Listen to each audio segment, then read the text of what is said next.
Mtoto aliyepotea sehemu ya 3. Karibu katika mwendelezo wa simulizi inayokwenda kwa jina la Mtoto Aliyepotea. Simulizi hii inayoelezea kisa cha mtoto wa kitajiri aliyepotea na kulelewa na familia ya kimaskini. Tuungane katika safari yetu ya simulizi hii mwanzo hadi mwisho. Mtunzi na msimuliaji wa simulizi hii ni mimi, Faraja Simkwai. Unaweza kunipata katika mitandao ya kijamii Facebook, Instagram, TikTok pamoja na YouTube. Napatikana kama Faraja Simkwai. Sehemu iliyopita tulishia pale ambapo mke wake Daudi ambaye anafahamika kwa jina la Elizabeth tayari ameshafanikiwa mpango wake pamoja na rafiki yake Margaret kwa kutekeleza mpango wao wa kutengeneza ajali feki kisha kumpoteza mtoto Neema.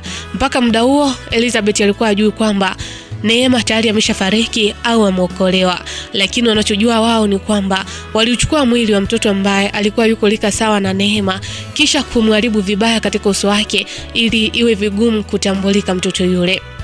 Lakini Daudi roho yake haikumpa kabisa. Daudi alikuwa na mashaka juu ya ule mwili wa mtoto uliopatikana katika ajali ile. Japo alama nyingi zilionyesha kwamba ni yule mtoto wake Neema, lakini kuna vitu ambavyo Neema alikuwa navyo katika mwili wake, lakini ule mwili wa yule mtoto marehemu haukuwa na vitu hivyo. Mfano, Neema alikuwa na kovu aliloungua na uji wa moto katika mkono wake wa kushoto, lakini pia begani alikuwa na kidoti cheusi. Daudi alipoona haelewi, akaamua kwenda kujihakikishia hospitalini. Akauomba uongozi wa hospitali uweze kumsaidia ili aende akaukague mwili wa mtoto wake. Basi baada ya kufuata taratibu zote, uongozi wa hospitali ukamkubalia kufanya kile ambacho Daudi alikitaka kukifanya. Lakini baada ya kukagua ule mwili, Daudi aligundua kwamba vitu vingi sana vipo tofauti na vile ambavyo vilikuwepo katika mwili wa mtoto wake. Mfano, kovu lile ambalo mtoto wake alikuwa ameungua, katika mwili ule kulikuwa hakuna. Hata kidoti cha begani hakuwa nacho. Japo mtoto yule alikuwa ameharibiwa vibaya kiasi cha kumfanya Daudi ashindwe kumtambua mtoto wake, lakini Daudi alikuwa na mashaka juu ya ule mwili. Ikabidi amuulize dokta kwamba hivi inakuwaje mtu akifariki alama zake zile za kuzaliwa au alama ambazo alipata majeraha na zenyewe kupotea. Dokta akamwambia kwamba alama huwa hazipotei. Mfano kama makovu au zile alama za kuzaliwa nazo, marehemu lazima awe nazo, haziwezi kupotea eti kwa sababu mtu amefariki. Lakini dokta pia alimpa ushauri Daudi kama ana mashaka na ule mwili basi wafanye uchunguzi kwanza ili wasitishe mazishi. Lakini Daudi akasema kwamba kama nikisitisha mazishi kwa sasa hivi na mtoto wangu ndo hivi ameharibika vibaya, na mwisho wa siku majibu yakatokea kwamba huyu ndiye mtoto wangu, nitakuwa nimemtesa, anahitaji akapumzike. Lakini kama kuna namna nyingine ya kuweza kunithibitishia kwamba huyu ni mtoto wangu au sio mtoto wangu, basi anaweza kufanya hivi, lakini taratibu zingine za mazishi ziendelee. Daktari yule akampa njia mbadala ya kuweza kumhakikishia Daudi kwamba yule ni mtoto wake au la. Lakini upande wa pili, mtoto Neema aliokolewa na mwanamke mmoja ambaye alikuwa anajishughulisha na biashara ya kuuza uji. Basi wakati anaelekea katika biashara ile, akamuona mtoto huyu akiwa yupo katika fukwe za Ziwa Victoria. Basi mwanamke yule akaamua kumsaidia mtoto huyu. Akamsaidia, akamchukua, akampeleka katika uongozi wa serikali ya mtaa ili watambue kwamba amemuokota mtoto katika fukwe za Ziwa Victoria. Baada ya hapo, uongozi wa serikali ya mtaa ukampeleka mtoto yule katika kituo cha jeshi la polisi. Baada ya hapo, mtoto yule akapelekwa hospitali ili kwenda kumcheki afya yake, kama ni mzima au kama kuna sehemu ya ndani ambayo ameumia. Basi baada ya kumpeleka mtoto yule, ilionekana tu ana majeraha madogo. Ni kwa sababu gari wakati linasukumwa, mtoto yule upande wake ambao alikuwa amekaa, dirisha la gari lilikuwa wazi. Hivyo wakati gari linatumbukia mtoni, Neema japo alikuwa amelala, akatokea katika dirisha la gari. Hivyo gari wakati linatumbukia ndani ya maji, Neema tayari alikuwa ameshatupwa ndani ya maji kabla ya gari halijafika ndani ya maji. Hivyo hiyo ndio ilikuwa pona ya mtoto huyu Neema. Basi baada ya uchunguzi kukamilika na jeshi la polisi kwa kushirikiana na wananchi na uongozi wa serikali ya mtaa, walishirikiana kwa kutoa taarifa kwamba kama kuna mtu yeyote ambaye amepotelewa na mtoto wake, basi kuna mtoto ambaye amepatikana. Japokuwa mtoto huyo kutokana na heka ambazo amezipata katika ajali ile, alikuwa ameshapoteza kumbukumbu, alikuwa hajui moja wala mbili, hata jina lake lenyewe alikuwa ameshalisahau. Lakini Daudi yeye hakuzifuatilia sana habari hizo za mtoto kupotea. Hata walipotangaza katika vyombo vya habari, basi Daudi hakuzingatia sana taarifa hizo, ni kwa sababu akili yake yote ilikuwa inamwaza marehemu mtoto wake ambaye kwa sasa yuko mochwari. Na taarifa kubwa katika vyombo vya habari zilienea ni kwamba mtoto wa tajiri mkubwa afariki kwa ajali mbaya ya gari. Hivyo zile taarifa za mtoto kupotea hazikusikika sana, kwa sababu asilimia kubwa ya vyombo vya habari viliripoti tukio la mtoto wa kitajiri kufariki. Lakini kumbe aliyefariki si mtoto wa kitajiri kama walivyodhani. Anayetangazwa kupotea ndiye mtoto wa kitajiri anayefahamika kwa jina la Neema Daudi. Basi wakati taratibu za mazishi zikiendelea, Daudi aliona si vibaya kama kaka zake Neema wakashiriki katika mazishi ya mdogo wao. Hivyo akafuata utaratibu wa kuweza kuombea ruhusa na kuwarudisha nchini watoto wake wawili, ambaye ni Zakaria ambaye ni mtoto wa kwanza wa Daudi na mtoto wa pili ni Musa ambaye ni kakake Neema pia. Hivyo aliona si vibaya kama watoto wake hawa watakuja kushiriki mazishi ya mdogo wao Neema. Basi taratibu zote zikakamilika za kuweza kuwarudisha watoto wale nchini. Watoto wale walipofika waliumia sana. Walilia Zakaria pamoja na Musa. Zakaria akawa anauliza, "Baba, kwani ilikuwaje? Na kwenye hiyo ajali walikuwa watu wangapi? Kwa nini afe tu mdogo wangu Neema? Ni kwa nini? Kwa nini mdogo wangu Neema haribike vibaya namna ile? Kwa nini baba? Kwa nini watu ambao alikuwa nao katika gari lile hawajaribika? Hawajaumia, labda hata kupoteza hata kiungo, hawajakatika hata kiungo kimoja, lakini mdogo wangu amevunjika vibaya. Kwani mdogo wangu hakufungwa mkanda?" Swali hili aliuliza Zakaria akimuuliza babake Daudi. Daudi kiukweli kuna kitu ambacho akakipata hapa kulingana na hili swali. Lakini Musa pia naye akauliza. Akasema, "Baba, wakati tunarudi dereva alipokuja kutuchukua pale airport, kuna taarifa ambazo tulizisikia. Tulisikia kama kuna mtoto anasema amepotea na amepatikana siku ya pili baada ya ajali. Kwani baba, kwenye hilo gari walikuwepo watoto wangapi? Ni gari letu tu ndo ambalo lilipata ajali au kuna ajali nyingine ambayo ilikuwepo?" Kiukweli Daudi akakosa majibu. Ni kwa sababu alikuwa amepaniki sana katika ile ajali na alikuwa amepaniki kwa kuweza kumpoteza mtoto wake. Hivyo hakuzingatia sana masuala hayo. Alijua kwamba hayo masuala ni ya jeshi la polisi katika uchunguzi wao ndio ambao watafanya. Hapa Daudi kuna kitu ambacho akakipata. Hivyo akaamua kumuita mke wake Elizabeth. Akamuita Elizabeth, "Mke wangu tafadhali nakuomba mara moja." Basi Elizabeth akaenda pale ambapo walikuwa wamekaa Daudi pamoja na watoto wake wawili, Zakaria pamoja na Musa. Daudi akamwambia Elizabeth, "Elizabeth mke wangu, pole sana. Najua na wewe ni wakati gani mgumu ambao unakuwa unapitia kwa sasa kwa kuweza kumpoteza mtoto ambaye pia ulikuwa unampenda. Ulimchukulia kama binti yako, kama mtoto wako wa kumzaa. Ulimpenda sawa na unavyompenda Diana. Lakini mke wangu, samahani kwa swali hili ambalo nitakuuliza, kwa sababu kaka zake Neema wanataka kupata majibu yaliyo sahihi." Musa anasema kipindi wako airport kuna taarifa ambazo alizisikia kwamba kuna mtoto ambaye amepotea siku ya pili baada ya ajali kutokea, na mtoto lika sawa na Neema. Sasa nikawa najiuliza kwenye lile gari mke wangu ulikuwa na watoto wangapi? Kwa sababu mimi uliniaga kwamba unaenda na watoto wetu tu wawili, Neema pamoja na Diana. Sasa huyo mtoto mwingine ni wa wapi? Elizabeth akasema, "Mume wangu kweli utakuwa umechanganyikiwa. Sasa sisi siku ile ajali tumepata watu watatu. Mimi, Neema pamoja na Diana. Lakini sijui mimi hata nimetoka vipi, maana mimi nilipoteza fahamu na kuja kushtuka niko hospitalini. Na baadaye baada ya muda ndo nashtuka anasema mtoto mmoja ambaye nilikuwa naye kwenye gari amefariki dunia." Mimi moja kwa moja nilijua aliyefariki dunia ni Diana. Ni kwa sababu Diana hakufunga hata mkanda. Neema yeye alifunga mkanda vizuri kabisa, nilimfunga mkanda. Lakini hujakosea mume wangu kuniuliza. Ni kwa sababu unahitaji uhakiki zaidi. Watoto wale wawili wa Daudi walimwangalia sana Elizabeth. Nikana kwamba alikuwa na mashaka na huyo mama yao mdogo. Basi Daudi baada ya kupata maelezo hayo ya mke wake akasema, "Pole sana mke wangu. Usijisikie vibaya lakini kwa kuweza kukuuliza swali kama hili wakati najua kwamba hata wewe uliumia na hujapona vizuri." Elizabeth akasema, "Ndio mume wangu, kama unavyoniona, yani mgongo unaniuma, najikaza tu. Yani naumia, viungo vinaniuma huku mwili mzima.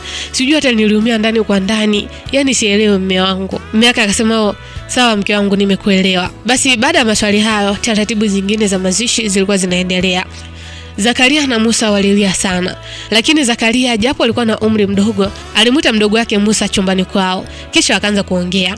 Zakaria akamwambia Musa, "Hivi Musa, unaona hii ajali imetokea kwa bahati mbaya kweli kama mama mdogo anavyosema?" Musa akasema, "Sijui, lakini kuna kitu unaona kama mama mdogo anatuficha." Zakaria akasema, "Ni kweli, kwa sababu kama lile gari ndo ambalo tumeliona ndilo lililopata ajali vile, lilikuwa limegongwa. Na ule upande ambao gari lilikuwa limegongwa ndipo alipokaa Diana.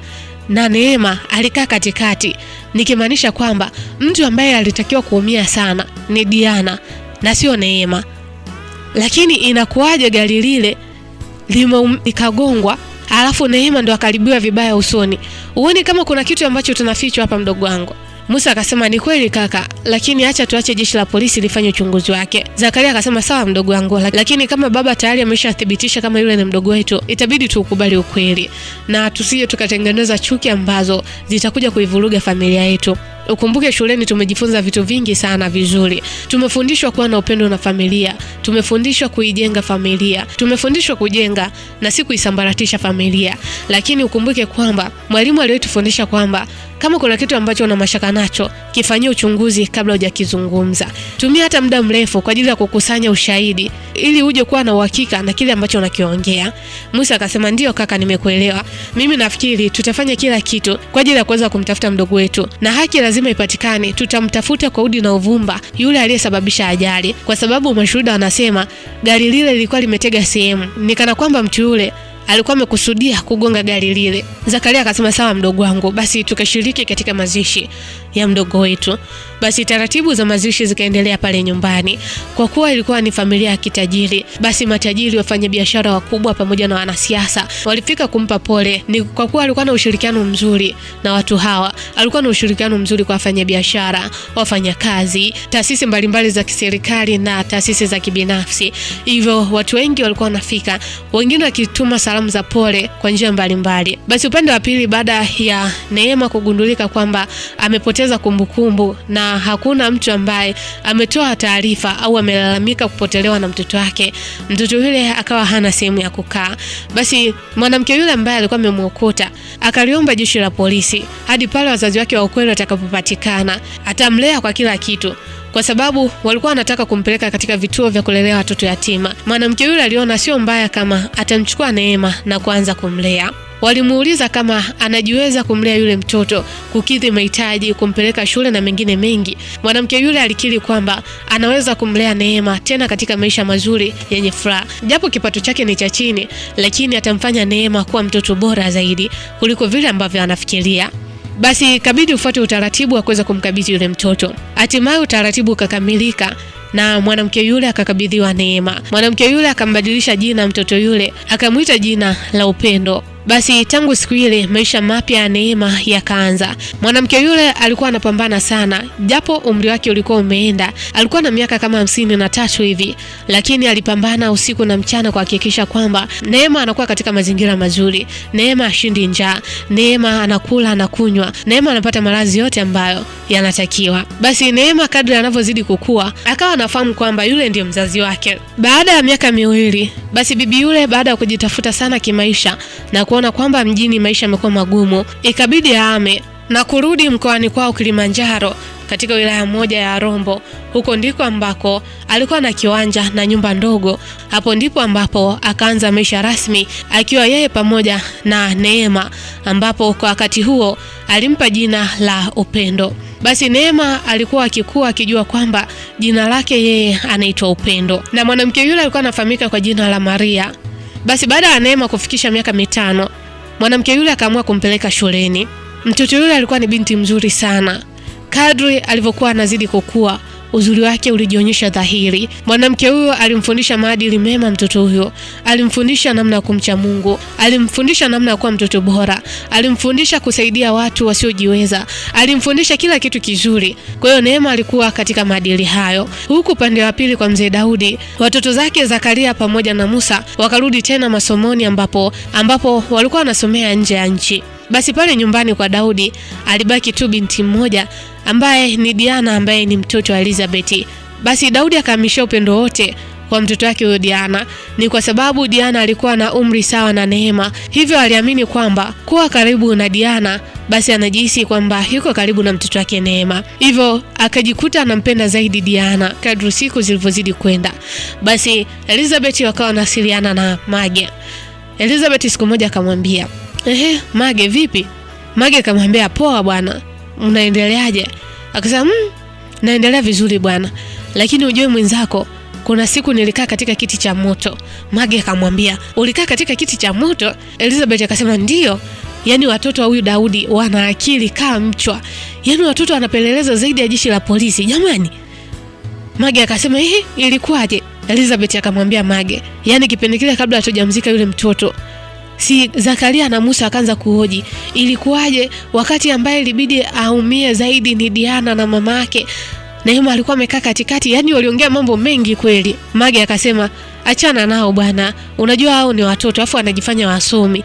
Wasomi wapi? Hii issue imeshaisha saizi. Alafu hata huyo Neema sijui alishakufa, sijui upo wapi. Elizabeth akasema, nimekumbuka. Unajua Musa alimwambia babake kipindi wako airport eti walipata taarifa kwamba kuna mtoto amepotea siku ya pili baada ile ajali tulioitengeneza. Mage akasema, babake akasemaje? Elizabeth akasema, babake akaja kuniuliza, mke wangu samani kama nitakuwa nimekukosea, lakini tunahitaji tu tupate uhakika. Nikamwambia haina shida mume wangu, niulize tu. Ndio akaniuliza, hivi kwenye gari mlikuwepo watu wangapi? Mbona wanasema kuna mtoto ambaye amepatikana baada ile ajali? Ikabidi nianze kulia kwa uchungu. Yaani nilikuwa nalia huko moyoni natetemeka kweli. Mage akasema, pole ndugu yangu. Yaani hapo ulicheza kama Pele. Nikwambia maisha ni maigizo. Wewe endelea kumuigizia. Vipi baada ya tukio hilo? Mtoto wako vipi, amekaa katika position gani? Elizabeth akasema, nisikwambie. Yaani usisubiri kuhadithiwa. Mtoto ni anapendwa kuzidi hata mimi mamake. Yaani kuna baadhi ya vitu anamwandikia mtoto wangu Diana. Eti anasema kwamba akimwona Diana ni sawa amemwona Neema. Mage akasema, usiniambie. Akasema, ndio hivyo shogangu nakwambia. Kwa hiyo mwenzio saizi nakula vitu nimetulia, nakula vitu kimvulini, nimechumia juani na kulia kimvulini. Mage akasema, usije ukanisahau shogangu. Akasema, hata siwezi kukusahau. Lakini vipi Mage, kama ikatokea huyo binti akaja hapa, tutakuwa na lipi la kujitetea? Kama ikatokea akaja, tunamkana mara 3 tu. Tunamwambia sisi tulikuwa hatujui. Labda kama tuliokota mwili mwingine ambao ulikuwa umevaa sawa na ambavyo alikuwa amevaa Neema kipindi kile. Hilo lisikupe shida. Alafu acha kuota ndoto za kutisha kama hivyo. Nani hajagundue? Au wewe ndio utamwambia mume wako? Elizabeth akasema, hamna bwana, mimi siwezi kumwambia mume wangu. Hata sijui yule mtoto yuko wapi. Yaani hata sitaki aje. Yaani nikigundua kwamba kuna mtu ambaye anaishi na yule mtoto, niko tayari nimlipe. Yaani aende akakae mbali sana na hii nchi. Mage akasema, nakuaminia shoga yangu, ukiamua lako hakuna linaloshindikana. Elizabeth akasema, ndio hivyo bwana, maisha yanakuwa yanaendelea. Basi huku upande wa pili mkoani Kilimanjaro, Neema akaendelea kuishi maisha ya kawaida sana. Na baada ya kufika darasa la 7, mwanamke yule ambaye alimwokota Neema akaanza kusumbuliwa na maradhi. Hivyo Neema akashindwa kuendelea na shule ya sekondari. Muda mwingi akawa anatafuta pesa kwa ajili ya kuweza kumhudumia mwanamke huyu. Na mwanamke huyu alikuwa na ndugu yoyote zaidi ya Neema ambaye alimpa kwa jina la Upendo.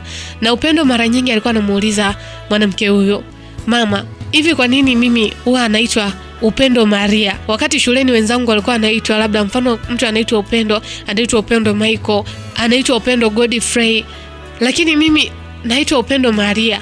Wengine wakawa wanasema eti babangu labda alikuwa na jina la kike. Kwa nini mama? Mwanamke yule alikuwa anamwangalia sana Neema, lakini akamwambia kwamba, binti yangu, ipo siku nitakuja kukuambia ukweli wote katika maisha yako, lakini naomba uendelee kuishi katika upendo kama lilivyo jina lako. Usimbague mtu, mtoto wangu, huwezi kuijua kesho yako. Sawa binti yangu? Upendo akasema, sawa mama, lakini mama, napambana sana kutafuta pesa ili urudi katika hali yako ya kawaida. Sipendi mamangu kuendelea kukuona ukiwa hivi. Mwanamke yule akasema, haina shida mtoto wangu, asante tu kwa upendo wako kama lilivyo jina lako. Nafurahi kwa kuwa unanihudumia mamako, lakini kuna wakati inatakiwa upumzike Upendo.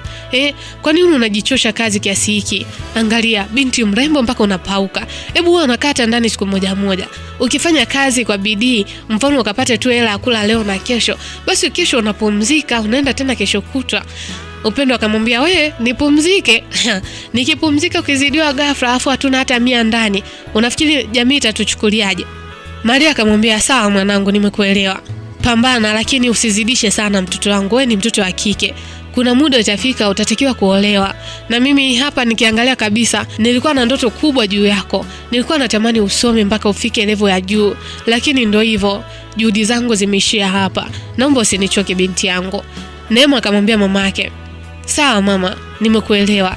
Ukumbuke Neema kwa sasa anafahamika kwa jina la Upendo. Basi maisha yakawa yanaendelea, huku Diana akiamini kwamba Daudi ni babake mzazi na yeye ndio mtoto pekee wa kike katika familia hii ya kitajiri ya mzee Daudi. Basi Diana alikuwa na mashauri kibao. Diana alifanikiwa kusoma. Alisoma darasa la kwanza mpaka kufika chuo kikuu. Baada ya kumaliza chuo, mzee Daudi akampa kampuni moja ili aweze kusimamia, kwa sababu Diana alisomea masuala ya usimamizi wa biashara. Basi baada ya hapo, wakati huku Diana akiwa ni msimamizi mkubwa wa biashara, huku Neema ambaye kwa sasa anafahamika kwa jina la Upendo, yeye alikuwa anaendelea tu kupambana kwa ajili ya kupambania hali ya mamake mlezi ambaye ni Maria. Alipambana sana. Alikuwa anakesha usiku na mchana. Kuna wakati mvua zilikuwa zinampiga. Kuna wakati alikuwa anadhulumiwa pesa zake kipindi akiwa katika shughuli zake. Mamake mlezi ambaye ni Maria alipoona hali imekuwa mbaya, ikabidi auze kipande cha ardhi ambacho alikuwa anamiliki, kwa sababu alikuwa na nyumba ndogo na mbele kulikuwa na ardhi.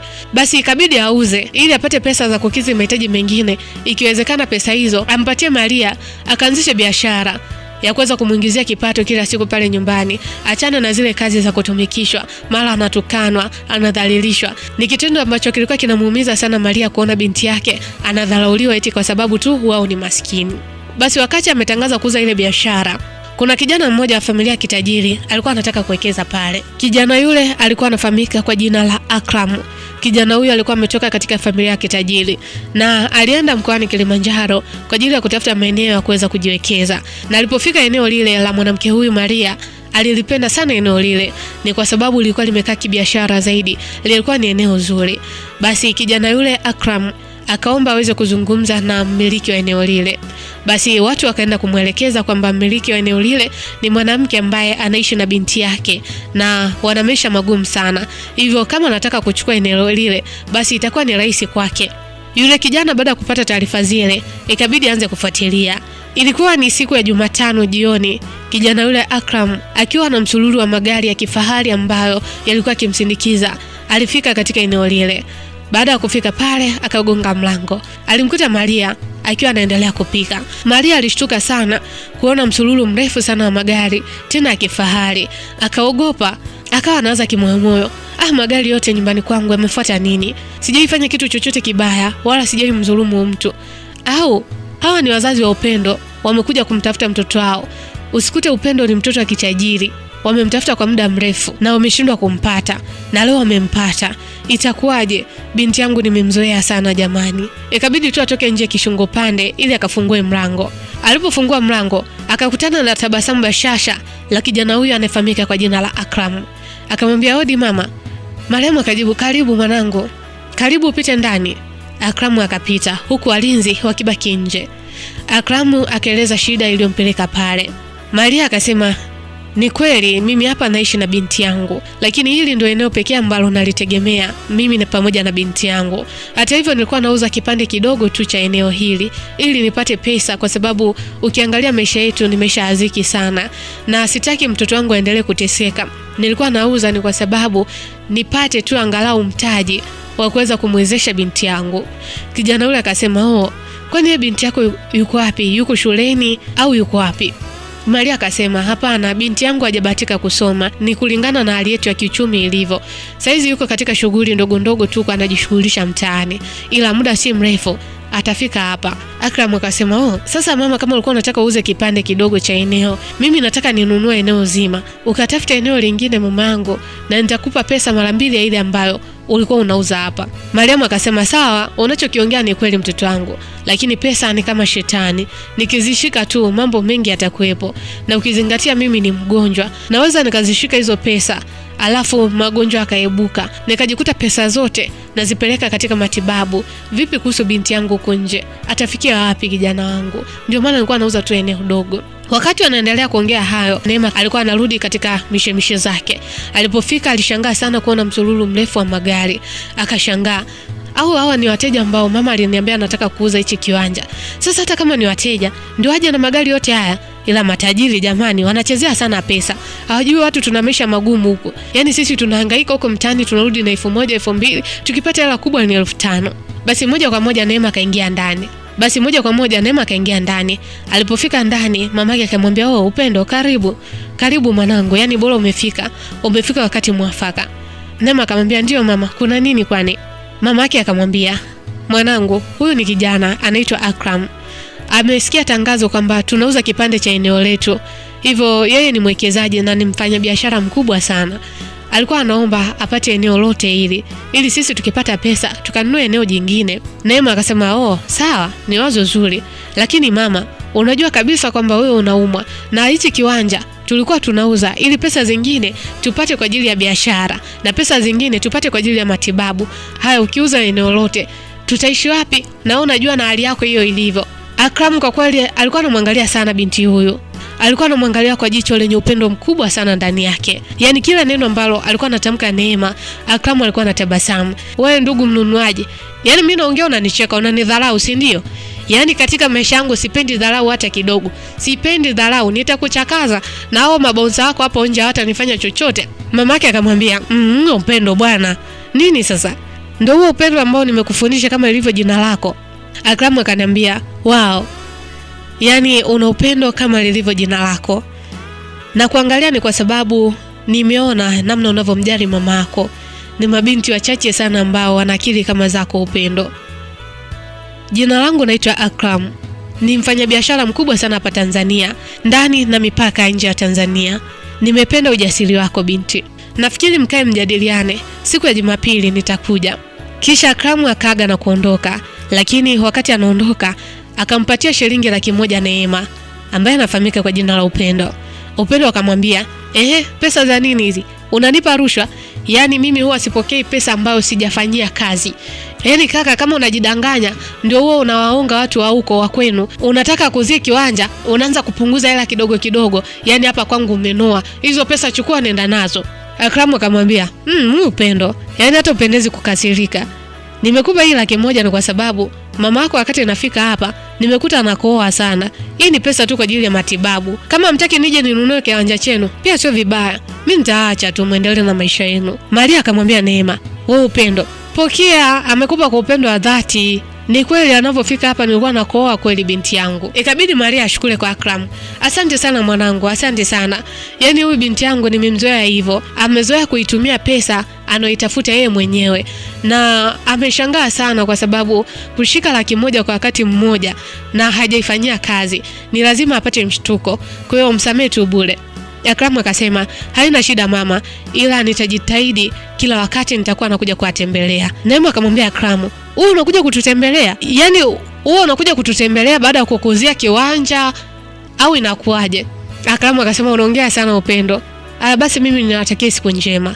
Basi wakagana pale kisha akaondoka. Lakini ukweli ni kwamba Akram alikuwa ametokea ghafla kumpenda binti yule Neema, ambaye yeye anamfahamu kwa jina la Upendo, na kitu asichokijua kwamba binti huyu ni mtoto wa kitajiri kutoka katika familia ya Mzee Daudi Sensema.